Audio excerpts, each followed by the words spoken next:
quando a gente pensa em inovação, a gente precisa pensar que o modelo de consumo não é mais o mesmo.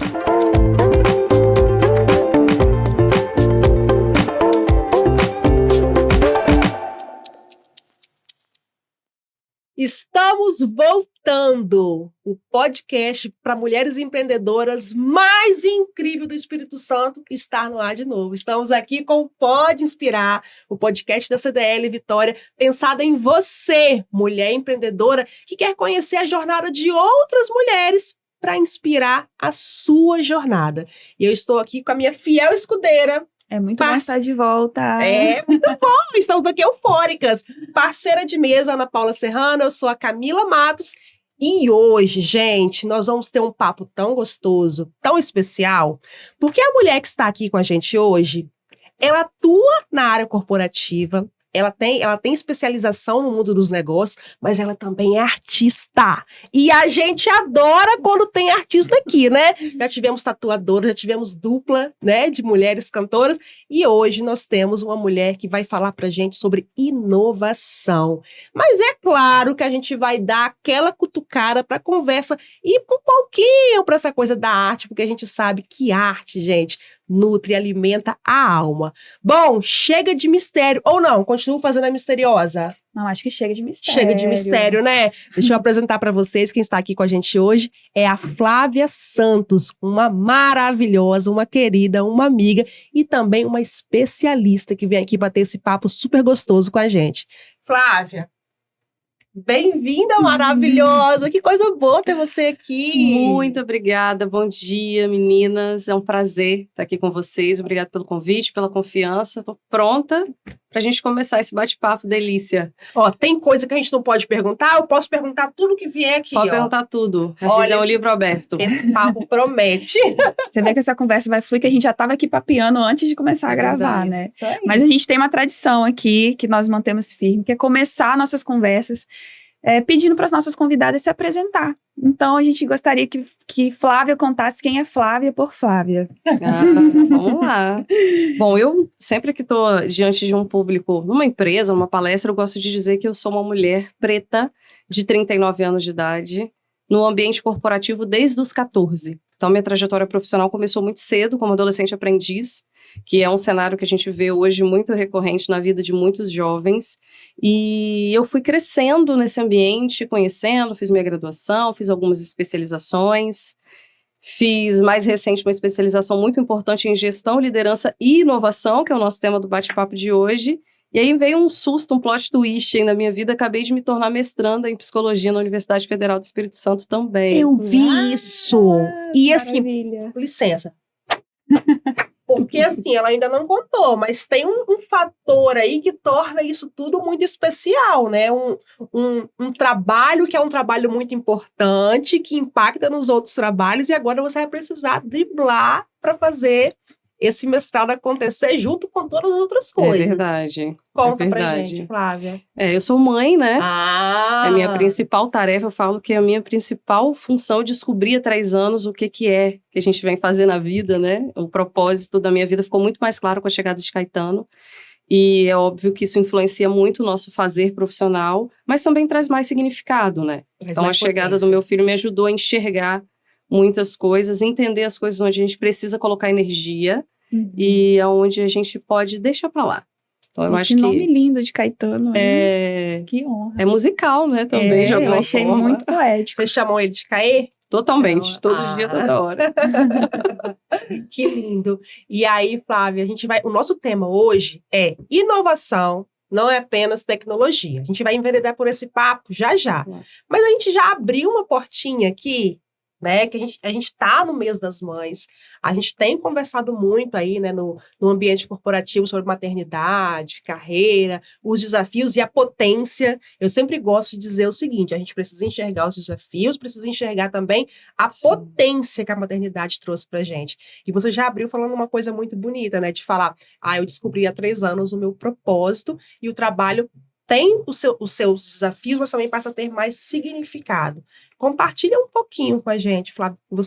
Hoje você está numa jornada de carreira que você empreende, né? Você já esteve no ambiente corporativo. E como foi esse equilíbrio, essa construção para você e viver tudo isso, né? E como está sendo agora, vivendo pela outra perspectiva? Eu comecei muito cedo. Então, eu tive uma grande passagem, grandes experiências quando eu ainda não era mãe, né? E aí, muito jovem também. A gente vai entendendo, com o passar do tempo, que a gente colocou energia nos lugares que não são tão necessários assim. Mas eu acho que faz parte também do aprendizado. A gente só conhece o caminho depois que a gente percorreu o caminho, né? Não tem como fazer isso ser diferente.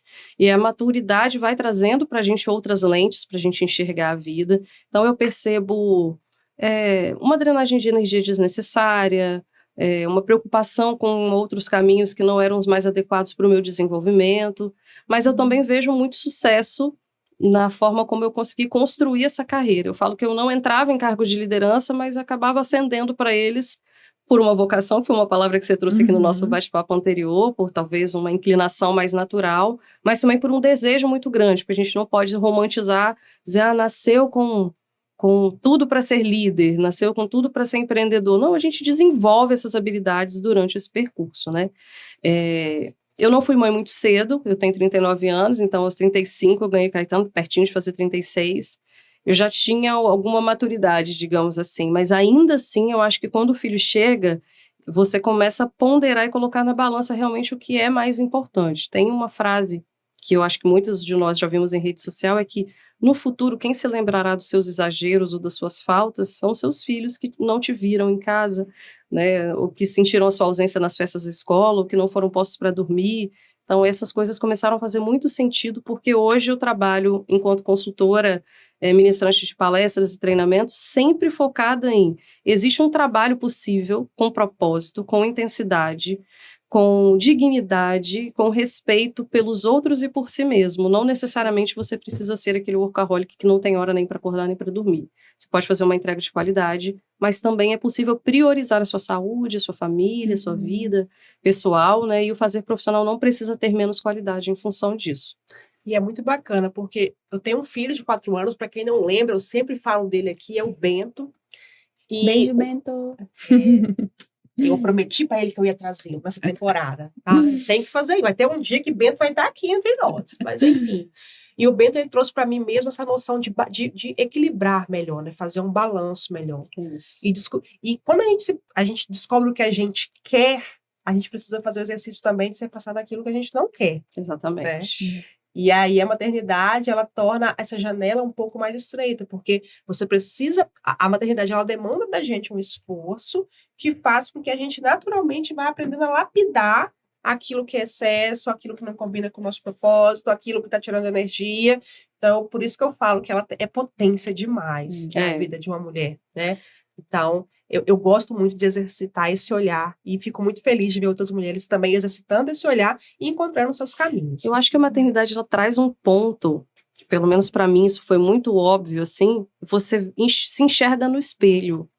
Então, se a criança entra em desequilíbrio, se ela entra em estresse, você pode olhar para você que você vai encontrar o ponto causador daquele movimento, né? Então, a maternidade faz com que a gente, ao criar outra vida, ao ajudar aquela criança a se formar, a gente olha para a gente de novo com um olhar que talvez a gente não tenha tido antes, que é esse olhar mais minucioso para o autoconhecimento, para o autodesenvolvimento, para esse equilíbrio que você trouxe, porque você percebe muitas vezes que era você que precisava do equilíbrio para que tudo fluísse, né, como precisa nessa criação, né, nesse maternar aí, para ele fazer sentido, para ele ser saudável e feliz. Eu ainda não sou mãe, não tenho essa experiência, mas é bacana ouvir vocês falando isso. Assim, a Camila foi a primeira vez que eu ouvi uma mãe falando com muita tranquilidade. Olha, quando o Bento chegou, eu inclusive passei a ser mais organizado com os meus horários, ter uma otimização melhor do meu tempo, e porque eu precisava estar presente ali para ele, e conciliar com todas as outras coisas que a vida nos exige, né? E recentemente, assim, tem um livro que eu não cheguei a ler, o Essencialismo, mas eu li o segundo livro dele, que é o Sem Esforço. E muito da sua fala, esse autor traz na importância da gente saber escolher, aplicar o minimalismo também na nossa organização do dia a dia, entender aquilo que realmente faz sentido, porque esses fatores que drenam a nossa energia, às vezes são escolhas que a gente toma ou são tarefas que a gente pega para nós mesmos sem realmente entender qual que é o propósito daquilo. Então, eu imagino, hoje, antes eu falava, não quero ser mãe. Hoje eu já tenho uma visão um pouco diferente, eu acho que pode ser que eu venha ser mãe, e essa era uma preocupação que eu tinha, que eu já não tenho mais. Eu acho que é muito notório, assim, que as mães, elas têm habilidades de gerir, né, uma casa, a educação, o trabalho, e isso desenvolve. Eu vejo as mulheres em torno de mim que são mães muito mais potentes, assim. Então, são inspirações pra mim. Então, quem sabe um dia eu chego lá. Eu não vou virar pra câmera. Eu vou torcer. Vou torcer. Já tô vendo uma mãezona aí na minha frente. Eu falo que a gente começa a virar mãe quando o desejo começa a surgir no coração, né? Eu também falava que eu não queria, não. Eu também. E aí, de repente, algum botãozinho que a gente aperta, ele vai transformando esse olhar, né? Verdade. Não tô querendo romantizar a maternidade, porque a gente falou aqui uma série de coisas gostosas e bonitas de ouvir, né? Ela tem todos os seus desafios e não são poucos, Perfeito. né? Não são poucos, principalmente quando você escolhe ser mãe, mas também olhar para si mesma e continuar no mercado de trabalho e seguir em frente, ou por escolha, ou por necessidade, ou pelas duas coisas, né? Mulheres que anseiam ter carreira, mulheres que anseiam ser empreendedoras e ter sucesso e ocupar espaços de poder, tem um desafio, tem uma cobrança social, tem uma sobrecarga que a gente não pode romantizar, mas eu acho que nessas discussões que a gente promove, principalmente quando são promovidas por mulheres, independente de serem ou não mães, a gente traz para a mesa a necessidade de olhar para esses espaços e entender quais são as transformações que precisam ser feitas para que a gente consiga viver com mais plenitude e com mais diversidade, porque a gente enxerga cenários ainda muito diferentes disso na prática, né, no cotidiano. Perfeito. E aí é muito importante a gente deixar muito claro que essa conversa não é só um papo de mães, né? Porque tudo que isso afeta, todas as questões que são afetadas por essa sobrecarga, por esses desafios, são questões que vêm de uma base estrutural e que para a gente conseguir solucionar, resolver e inclusive a partir disso potencializar ainda mais a vida dessas mulheres, só vai acontecer se nós todos, né, estivermos olhando para essa direção e buscando entender qual é o nosso papel enquanto governo, empresa, sociedade, para deixar essa carga mais leve para as mulheres, compartilhar melhor os papéis de parentalidade, criar ambientes organizacionais mais amigáveis para as mães. Então, isso é uma conversa, essa conversa ela renderia, a gente dá para fazer uma temporada inteira, eu acho. Dá para fazer uma temporada inteira do podcast sobre esse conteúdo. Mas hoje nós temos uma pauta diferente. Eu ia até fazer um gancho, assim, em relação à inovação. E já direcionando uma pergunta para você também, Flávio. Diante de tudo isso que a gente falou, desse mercado, dessa demanda das mulheres, né?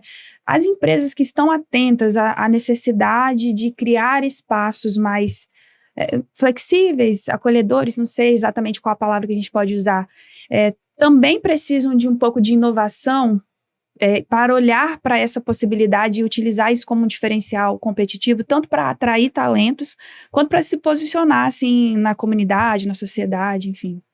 Com certeza.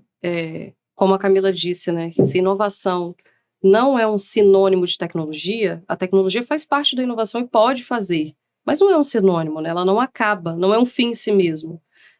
A gente precisa dizer que inovação tem a ver com comportamento, com mentalidade, tem a ver com intenção. Intencionalidade é uma palavra que tem que permear quando a gente pensa em inovar. E ela anda assim, coladinho com diversidade e inclusão. Então a gente precisa pensar nisso. Um ambiente diverso entende as dificuldades, as particularidades e os pontos de vista das pessoas que não são iguais. Então se você tem 6, 10, 20 pessoas que são todas mais ou menos do mesmo jeito, você vai ter soluções muito parecidas, construções muito parecidas, perde-se em diversidade, perde-se em oportunidade.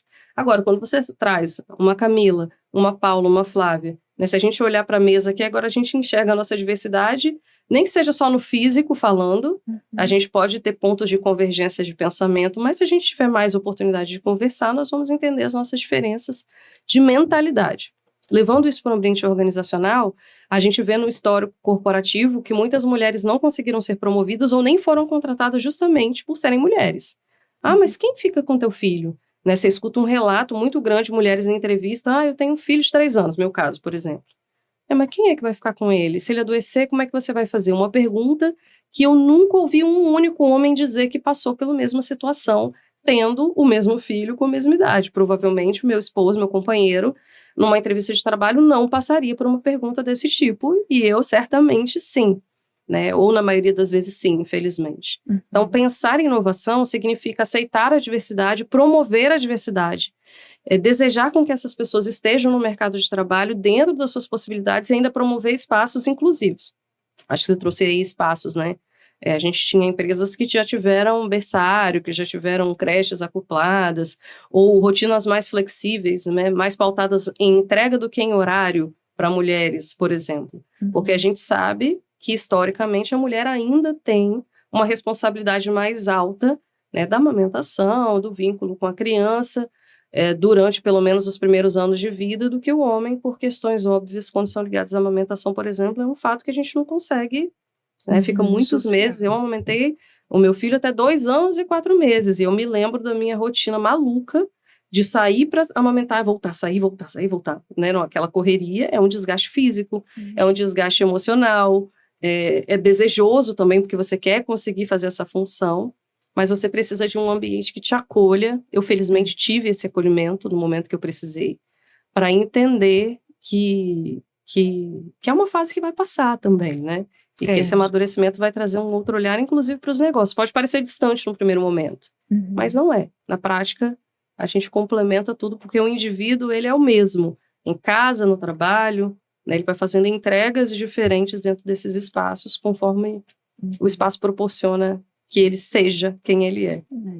E olhando assim para já vou passar a bola para você, e a gente olhando para um mercado externo, a relação das empresas com os clientes, eu acho que as empresas que entendem também esse cenário, elas conseguem construir oportunidades de promover experiências mais positivas para os consumidores delas.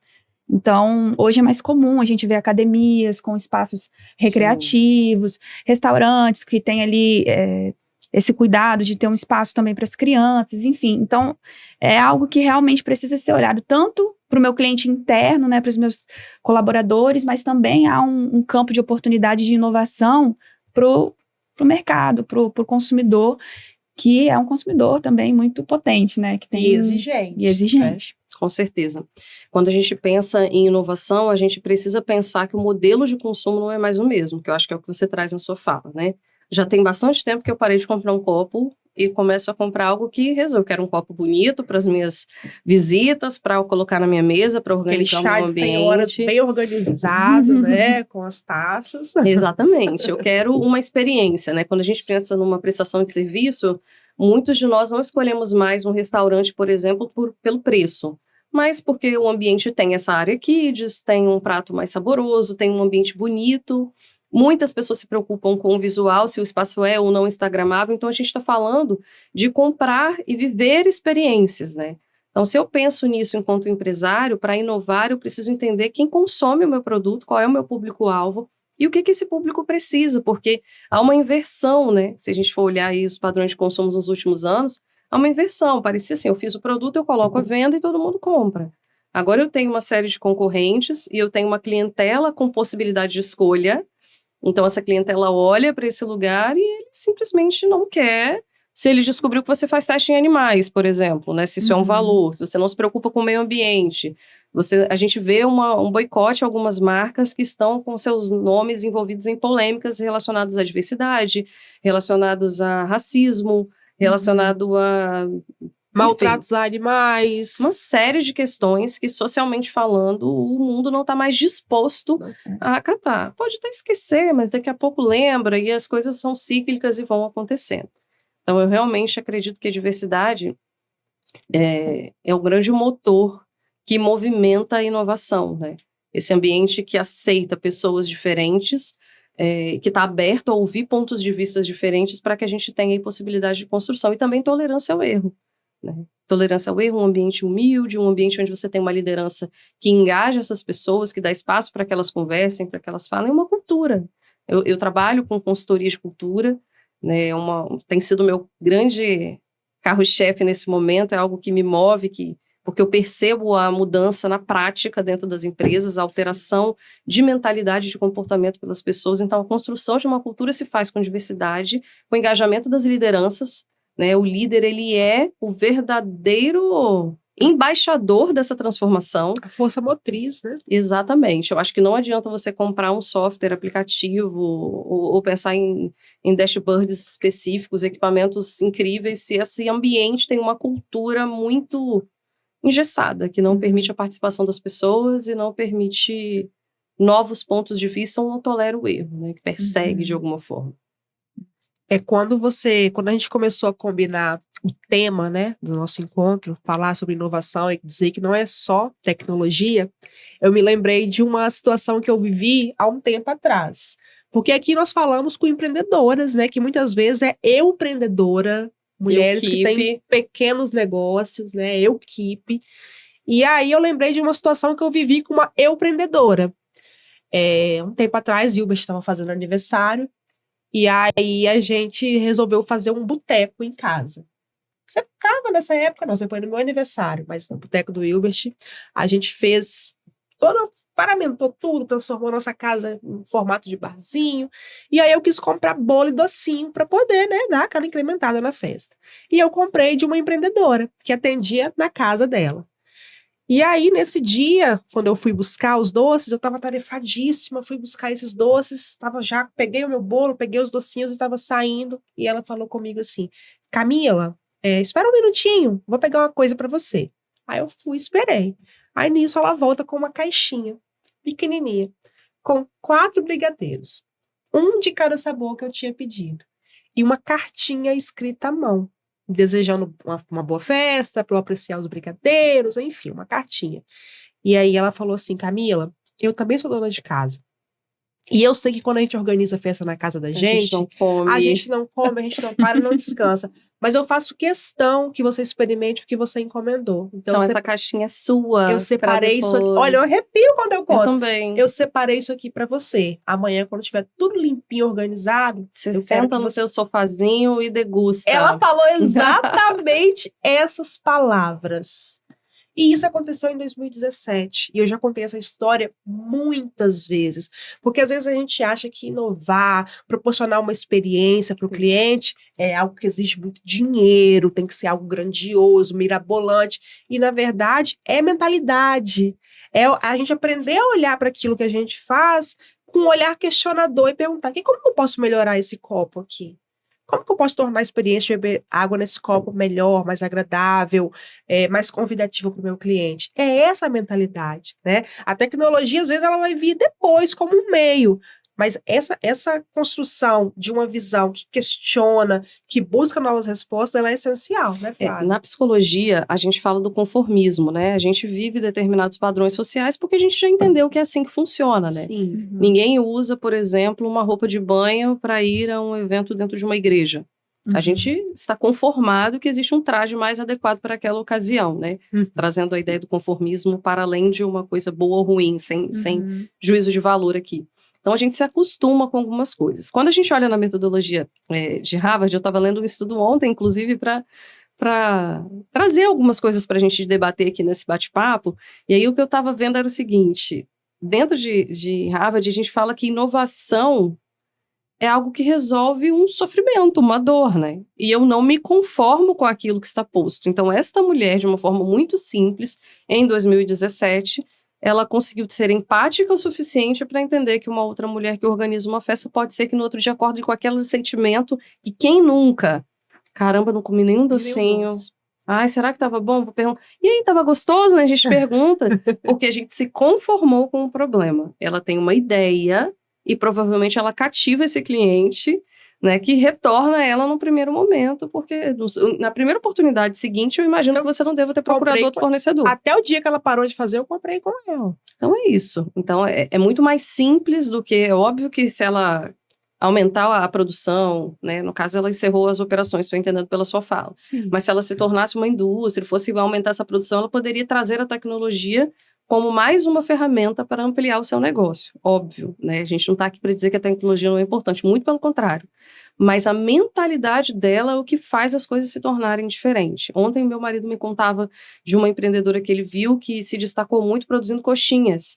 Só que as pessoas conheceram as coxinhas dela com ela produzindo, ela fritando, ela comendo e todo mundo encantado. E ela começou a vender para outros pontos, e esses pontos faziam o seu próprio processo. Que às vezes, sabe quando a coxinha descola aquela casquinha, não fica tão gostoso de comer, ou encharca muito de gordura, né? E ela começou ela tem o ponto dela. Ela começou a se incomodar com o padrão dessa entrega, porque tinha a marca dela, né? Ela queria que chegasse com a qualidade até na ponta. Então, ela encontrou um modelo de negócio e pensou, eu preciso que seja com o meu processo de fritura, com a estufa que tem a qualidade, a temperatura que eu conheço, que eu sei que... E ela fez uma escala de trabalho totalmente diferente do que estava posto. Deixou de ser coxinha, passou a ser uma entrega de serviço com as estufas específicas da marca dela, uma entrega dela, com um ponto de fritura que ela orientou as pessoas. Então, você percebe que é um processo de inovação. É simples, mas é inovação. A gente tem que desconstruir a ideia de que inovação é uma coisa absolutamente disruptiva. Tem uma obra que eu adoro, é um livro pequenininho, que chama Roube como um Artista. Ele é maravilhoso, né? Vocês já conhecem. Sim. Então, ele traz sempre pra gente a lembrança de que você não precisa inventar a roda do zero. Será que alguém já fez isso em algum lugar? E aí traz para nós uma ideia de cuidado com plágio, que não é para roubar a ideia de ninguém, não é para remixar. Não é para pegar essa ideia, mas é para você olhar para esse lugar, para essas experiências que já foram vividas e colocar o seu DNA.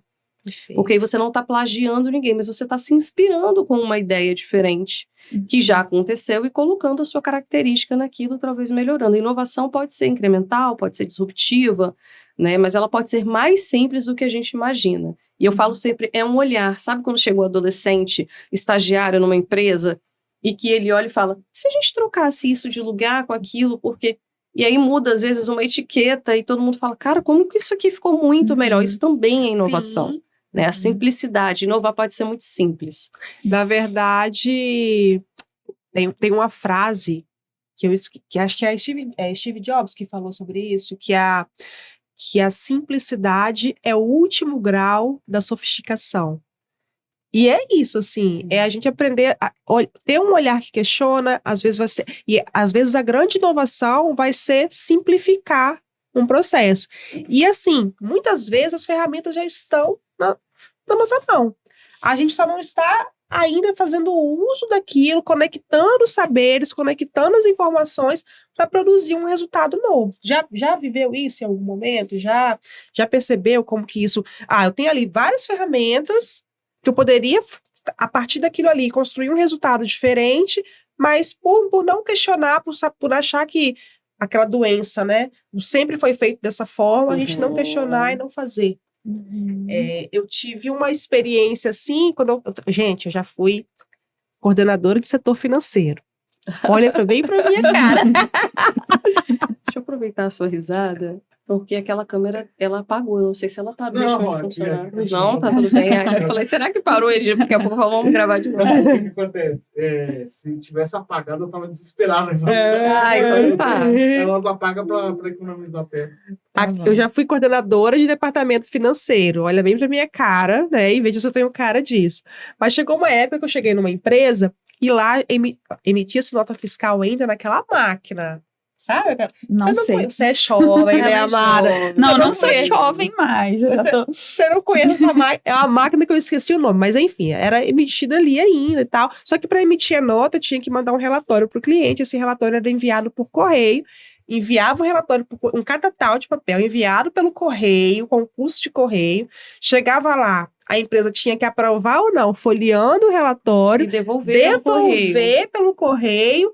Pra gente emitir a nota se fosse aprovado, ou corrigir e enviar novamente para poder eles fazerem a conferência. Enfim, o processo era extremamente complexo, com correio. E longo, né? Imagina o tempo. Longo. E aí, quando eu cheguei nessa empresa, no primeira semana que eu estava lá, eu perguntei, por que a gente não manda... Já existia PDF, já existia e-mail. Eu perguntei, por que a gente não manda esse relatório em PDF por e-mail? Aí o pessoal, não, porque... É tipo assim, aquela desconfiança. Não tinha resposta, né? Era o costume de fazer Sempre do foi mesmo feito jeito. assim. É o conformismo. Sempre foi feito assim. A resposta final sempre foi feita assim. Aí, como eu seria responsável por aquele trabalho, e eu falo, inovador também é aquela pessoa que quer simplificar as coisas. Sim. Porque eu queria ter menos trabalho. Eu não queria ter ido no correio 5 vezes por conta de uma nota fiscal. E aí eu falei, vamos fazer um teste esse mês e ver como que roda? E aí rodamos. Aí a ferramenta já existia, estava ali. Só que faltava aquele olhar questionador para encontrar uma nova forma de fazer e simplificar um processo, né? Para experimentar, para testar, né, a inovação, porque eu acho que parte muito do teste também, né? Teve um termo que você usou que é a tolerância ao erro. E eu até adiciono essa tolerância ao erro, se tratando de nós que empreendemos, um pouco de compaixão também, se permitir, às vezes, experimentar alguma coisa e testar e entender se funciona ou se não funciona, sem tanto apego à possibilidade de dar errado. E eu falo até um pouco isso por experiência própria, assim, às vezes, essa dificuldade de lidar com o erro acaba também paralisando. Então, por que a conformidade? Às vezes eu acho que pode estar um pouco ligado a isso também. Eu acho que a gente pensa no erro como algo irresponsável, né? Socialmente falando. A gente olha e é como se a gente não pudesse. Então vira uma proibição, né? Vira cultural a gente não aceitar. É o que você está dizendo, paralisante, de fato. Então eu não erro, não tento porque eu não quero que dê errado de alguma forma. E aí quando a gente traz a ideia de inovação, quando a gente pensa nas startups, você pode encontrar algumas pessoas mais conservadoras te falando o seguinte, é coisa de gente nova, é coisa de gente que nasceu em berço de ouro, mas não é isso. Se aproximando, por exemplo, das startups, que eu acho que são bons exemplos de empresas que têm tolerância ao erro, têm agilidade para mudar, né? Justamente porque eles toleram o erro, eles conseguem se movimentar rapidamente para fazer uma nova tentativa. Mas é uma tentativa criativa com responsabilidade. Isso aí. Não é jogar dinheiro pela janela, essa não é a ideia, até porque eles não podem, né? A escassez de recurso é uma realidade, tanto que a gente vê os investidores aí vindo como uma força para incentivar esses novos negócios. Mas existe a necessidade de experimentar no menor tempo possível, com a maior rapidez possível, para que a gente entenda qual é o caminho adequado. Senão, você corre o risco de ficar eternamente fazendo exatamente a mesma coisa, mandando seu relatório financeiro pelo correio e aguardando 35 dias um processo que poderia ter sido feito em 2, talvez. Né? Então, esse olhar, essa inquietude, porque a Camila poderia ter implementado esse serviço e ele poderia ter dado errado. Poderia. A gente poderia ter encontrado clientes que não lessem os e-mails, ou que falassem, eu gosto quando o papel vem na minha mão para eu olhar. A gente encontra uma série de dificuldades, e talvez vocês tenham encontrado algumas, mas nessa transformação que o mundo vem passando, é muito difícil que a gente consiga se manter com o olhar muito conservador ao mesmo tempo. Quando a gente pensa no case Kodak, todo mundo conhece, máquina fotográfica, né, eu sempre me pego pensando nesse exemplo que eles dizem assim, a gente fez tudo certo, só que a gente ficou fazendo tudo certo no tempo errado. Né, onde a gente não podia mais repetir aquele procedimento, era a hora de ousar, era a hora de fazer diferente, de olhar para aquilo. E muitas empresas morreram, né, deixaram de existir. Vocês lembram com o advento dos carros de aplicativo, com a chegada do Uber, né, a gente viu um movimento dos taxistas como se fosse algo que fosse possível de ser barrado. Eu me lembro dos motoristas de ônibus, dos cobradores de ônibus também. A gente viu esses movimentos que a sociedade ela vai transformando numa velocidade onde a gente não consegue. Então, eu acho que o pensamento inovador você não vai frear um movimento universal. Né? Ele está acontecendo o tempo inteiro. De que forma que você consegue participar disso de uma forma adequada, né? As inteligências artificiais, agora falando um pouco da tecnologia, elas trouxeram muito medo para os ambientes corporativos, né? Os postos de trabalho vão desaparecer, vai todo mundo ficar sem emprego, mas a verdade é que o mundo vai cuidando para se organizar e para se reorganizar, para se refazer, e novos postos de trabalho vão surgindo. A gente vai aprendendo que a inteligência artificial não é só para uma grande indústria, mas é também para um pequeno empreendedor que trabalha em casa, uma equipe, né? A pessoa que está sozinha pode ter o seu trabalho otimizado por uma plataforma de automação onde ela consegue acessar mais clientes em menos tempo. Como que eu consigo escalar o meu trabalho?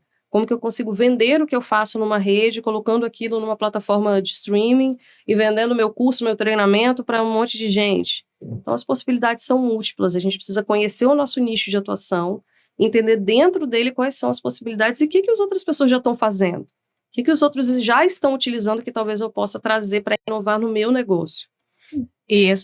Manter também essa cabeça arejada, né? Você falou de uma coisa sobre esse medo do erro. Primeiro eu quero dar um feedback aqui, né? Teve uma frase que você falou para mim que mudou a minha vida. Ela falou assim comigo um dia: amiga, se permita ser iniciante. Essa frase, ela alugou um triplex na minha cabeça, justamente porque eu estava querendo fazer algo que eu nunca tinha feito e queria ter a convicção de que ia dar certo, né? E aí você me trouxe essa frase. Mas aí eu passei a ter mais empatia por essa sensação de não poder errar depois que eu li um livro da Michelle Obama chamado Nossa Luz Interior. Tem um capítulo onde ela fala sobre nós, mulheres. Ela fala, é um livro para mulheres, né? E ela fala do caso dela, uma mulher preta num país extremamente racista, né? E que ela foi doutrinada a performar mais, a fazer mais para conseguir as mesmas condições Sim. que outras pessoas não precisaram batalhar tanto para ela estar. Então ela fala, quando eu chego nesse lugar, para mim é muito difícil errar. Porque quando eu erro, a tolerância é menor. E aí, mesmo que em condições diferentes, cada um em suas proporções, nós mulheres lidamos muito com esse medo. Porque a gente precisa performar, a gente precisa provar 10 vezes mais em resultado para poder provar o valor do nosso trabalho. E aí o erro, é muito difícil a gente não tratar o erro como um fator de que tira a nossa credibilidade. Sim. E aí romper com isso é um exercício que precisa ser constante. Porque se a gente não fizer isso, a gente vai continuar estagnada. Se a gente errar, a gente pode manchar a nossa reputação. Mas se a gente não fizer, a gente tem nenhuma reputação para construir. Então, assim, mas é um caminho que não é assim, não é basta querer. É um caminho que eu preciso me exercitar enquanto indivíduo, mas também precisa haver um movimento com mais equidade aqui na sociedade, para que quando eu errar, eu não seja, né, massacrada por esse erro também. São inúmeros fatores ali envolvidos, né? Acho que a maior inovação que uma mulher pode fazer é conhecer a si mesma profundamente. E é um caminho sem volta, assim, a gente só começa e vai terminar quando a gente for embora dessa vida. Porque você se colocar à disposição de olhar para si mesmo todos os dias e entender quais são essas ações paralisantes. Eu acho que quando você traz a fala desse livro, que é incrível, né? É uma mulher que mergulhou em si mesma para entender por que eu não tolero meu erro, entende a raiz disso. Quando a gente conhece quais são as ações que são paralisantes para nós, a gente ressignifica e consegue trabalhar isso de alguma forma. Recentemente todas nós temos aí grupos com amigas, né, com outras mulheres no WhatsApp, e uma delas relatou que passava o dia inteiro de pijama. Eu tô naquele dia que eu tô de pijama o dia inteiro. Eu falei, eu amo ficar de pijama, e eu achei aquilo tão estranho, porque eu sou a mulher que nunca ficou de pijama o dia inteiro, e eu fui procurar isso em mim. Eu falo que nas menores coisas a gente pode entender um significado para a vida, assim.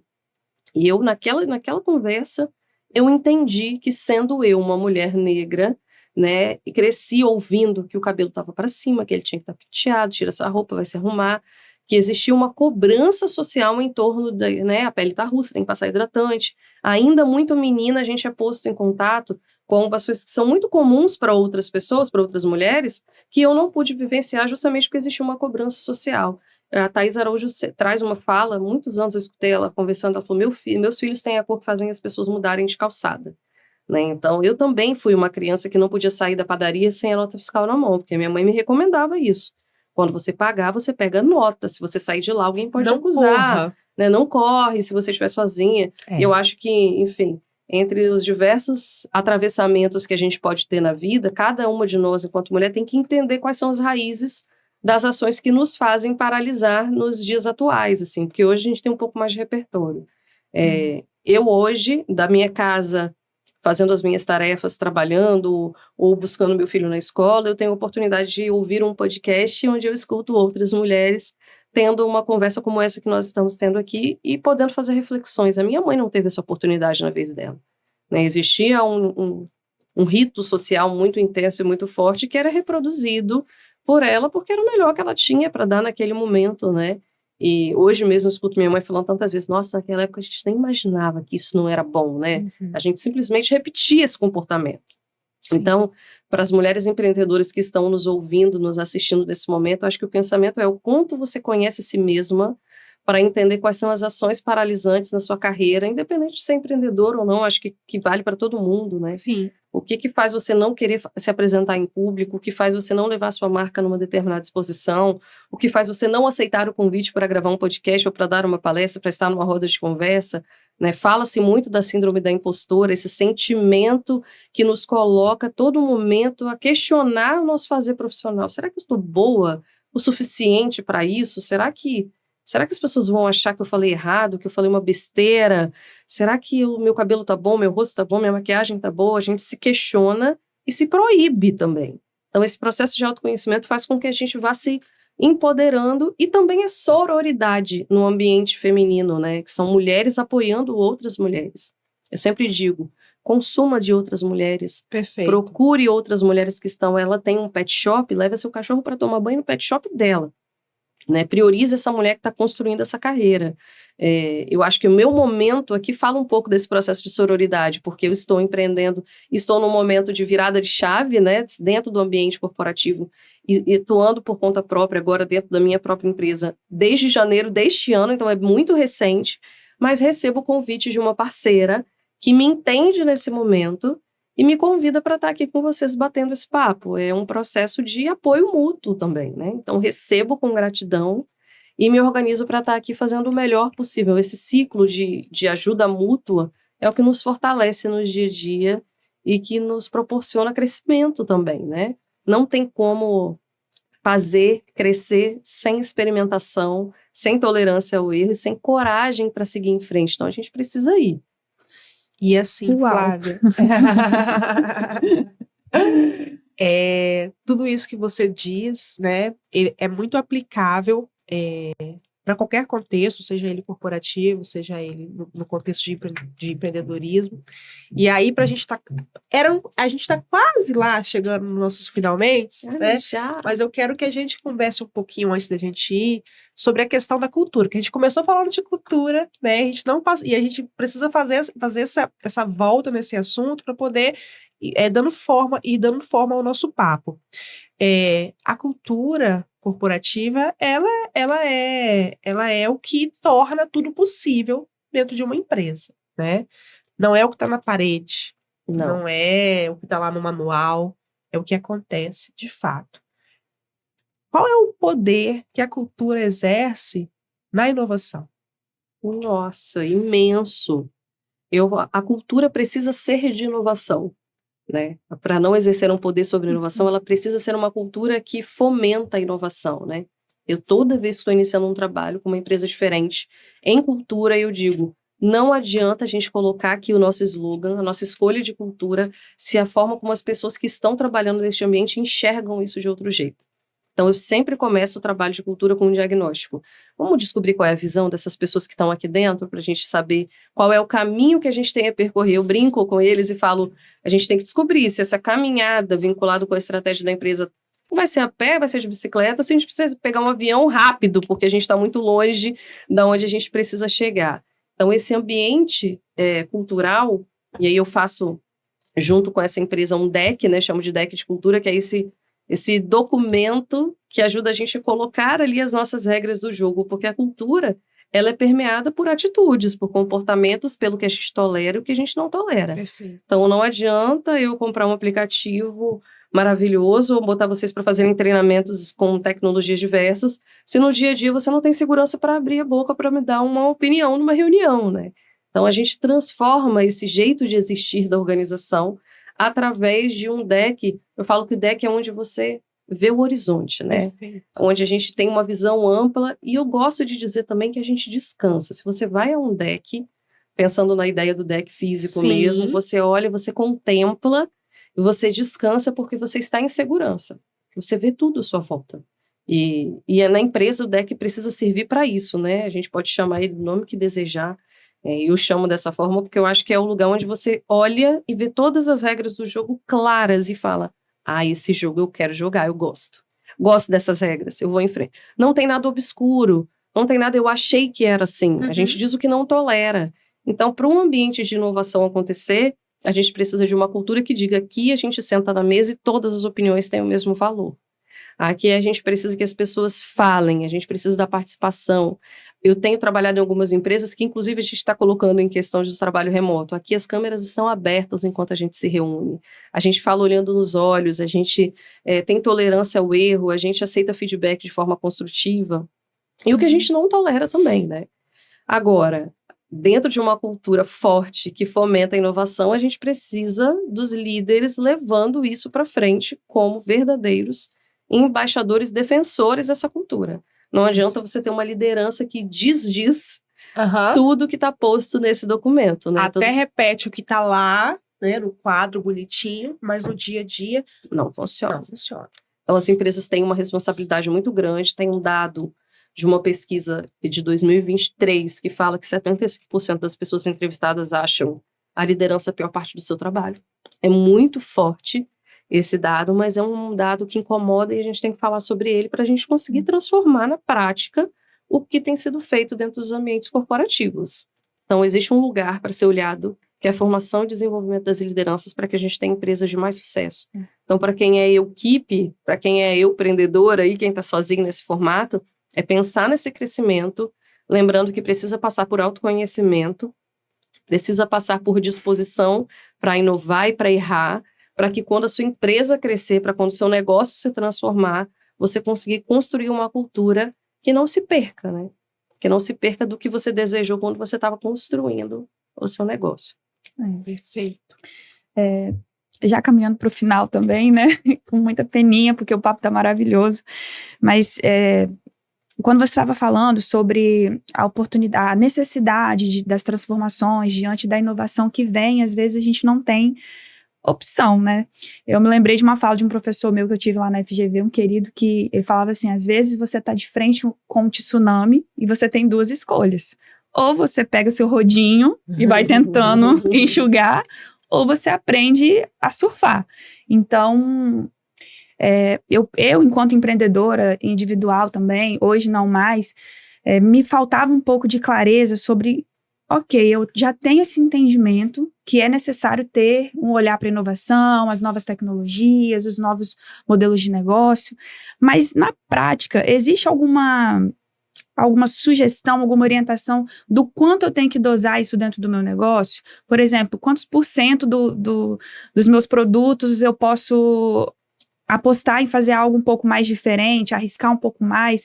Existe alguma sugestão na prática mesmo, para quem tem um pequeno negócio, prestadora de serviço, varejo, que é muito do nosso público aqui também, algo que possa exemplificar esse tipo de aplicação de inovação?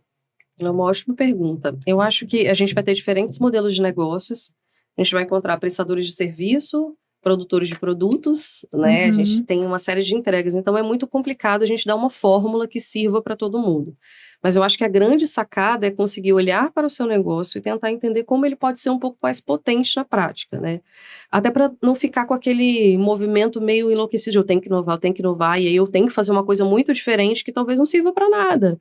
Então, a pergunta-chave que eu traria, para a gente não dizer uma porcentagem de, olha, tem que inovar em X%, o que eu posso solucionar de forma mais eficiente do que eu tenho feito agora com o produto, com o serviço que eu faço na prática. Vou falar por mim. Eu começo em janeiro com uma consultoria de cultura, existem diversas dentro do mercado. Muitas com tecnologias acopladas que aumentam o valor disso, o custo existe, e a tecnologia é ótima, mas eu, enquanto uma empresa de uma pessoa só nesse momento, desenvolvi uma metodologia que proporciona empresas de pequeno e médio porte fazerem um trabalho de cultura também, com qualidade suficiente, então eu resolvo uma dor. Eu trago uma possibilidade de, olha, a cultura não pode ser só trabalhada por uma grande indústria portuária no Rio de Janeiro, não. A gente pode trabalhar porque você tem 100, 200 pessoas em outras empresas e também tem uma cultura rodando ali que pode levar eles para baixo ou pode impulsionar em direção à estratégia organizacional. Então, a pergunta que eu me faço sempre é, a minha solução que eu estou construindo, independente se ela é um produto ou um serviço, ela resolve o quê?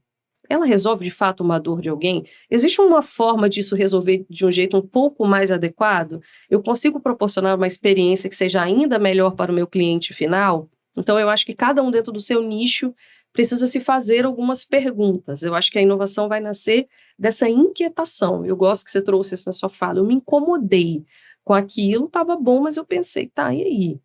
Né? É só isso? Eu conheci uns empresários que faziam roupa de banho para crianças. Né? Vamos produzir roupa de banho para criança, coisa mais linda. Então, não é só designer. Eles se incomodaram porque a criança está na praia com a família e depois talvez vai para um restaurante. Então, eles descobriram que essa roupa precisava secar mais rápido. E se secasse rápido? E se não desse problema de saúde na criança? Porque hoje a gente leva uma criança para a praia e você se preocupa em levar outra muda de roupa, né? Tem que trocar, porque principalmente as meninas não podem ficar com um biquíni ali molhadinho, um maiô molhadinho muito tempo, pode dar, inclusive, problemas de saúde.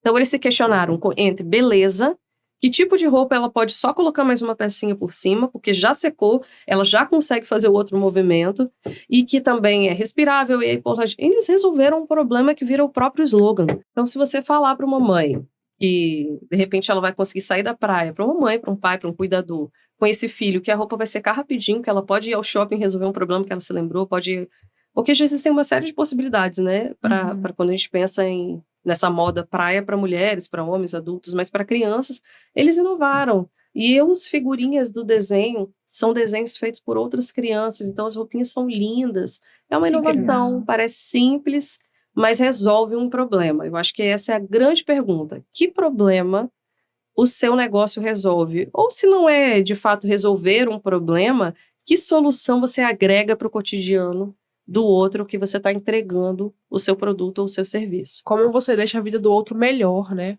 Com o seu negócio, ou mais fácil. Exatamente. Bom, a minha última pergunta é o seguinte, eu falei que essa moça é artista, né, gente?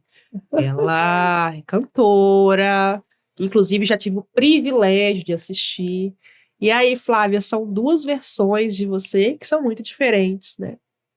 Tem a Flávia executiva, tem a Flávia cantora.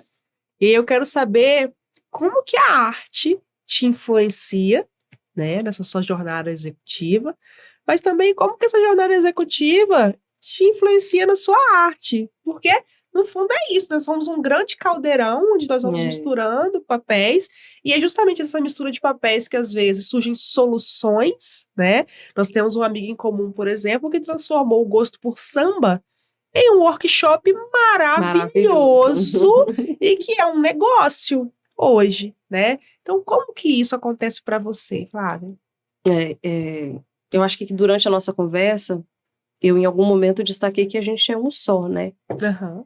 E aí a gente vai se compondo nesse grande mosaico. Então, tem a Flávia mãe, tem a Flávia cantora, a Flávia executiva, né, consultora. Então, como que eu enxergo? Eu acho que a música, que eu também comecei muito cedo, ela me deu um bom tom de sensibilidade, né? Porque a música traz, eu canto MPB, então é uma música que traz pra gente uma série de letras com muito significado, com possibilidade de reflexão. Então, a música me trouxe uma sensibilidade para a vida. E eu acho que olhando para o mundo dos negócios, eu consegui levar isso para lá também. Quando eu penso em negócio, quando eu penso em gente, eu penso que cada vez que a gente está com alguém, a gente tem uma oportunidade de tocar o outro de alguma forma. E da melhor forma possível. Então, eu saio com esse compromisso, seja para cantar, seja para executar uma palestra, para fazer um podcast, eu saio com esse mesmo compromisso, né? Eu chego aqui, quando cheguei na porta, fiz a minha mentalização de que eu tenho as melhores coisas para dizer, que da minha boca saia algo que, de fato, faça diferença na vida das pessoas, nem que seja só um pouquinho. Então, esse é o meu pensamento. Eu falo que a música é a minha forma de amar os outros. Ai, eu que entrego o lindo meu isso. carinho ali para as pessoas que eu não conheço. Então, de muitos barzinhos que eu já cantei, eu já fui cantar em casamento.